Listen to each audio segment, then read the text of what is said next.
Sawal Nivesh Ka, an investor education and awareness initiative presented by Tata Mutual Fund in association with CNBC Awaaz. कौन से mutual fund में पैसा लगाएं ना लगाएं, म्यूचुअल फंड सिलेक्शन का क्या पैरामीटर होना चाहिए, कौन से पैरामीटर्स देखकर हमें निवेश करने चाहिए? हमने ज़्यादातर देखा है कि लोग पास्ट परफॉर्मेंस, एक साल की परफॉर्मेंस देख के फ़ंड सेलेक्ट कर लेते हैं। अगर मैं इसमें क्रिकेट की एनालॉजी दूं तो अगर आपने उस बैट्समैन को सेलेक्ट कर लिया अपनी टीम में जिसने सबसे ज़्यादा सिक्सर्स मारे हैं, तो और 10 के 10 बैट्समैन अगर आपने इसे सेलेक्ट कर लिए तो वो टीम अच्छी नहीं होने वाली है। आपको चाहिए ऐसी टीम जो कि लो रिस्क रहते हुए सिमिलर रिटर्न या हायर रिटर्न दे सके।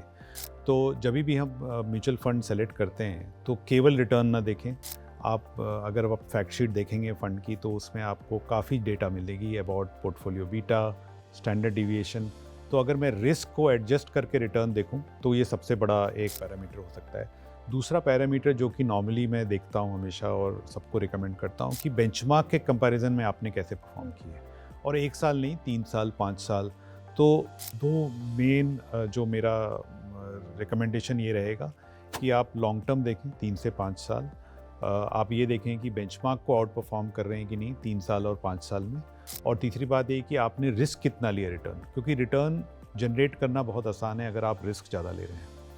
और अगर आपने कम रिस्क लेते हुए अगर थोड़ा कम रिटर्न भी दिया है तो हम जिसको बोलते हैं रिस्क एडजस्टेड रिटर्न, तो अच्छा फंड वही है।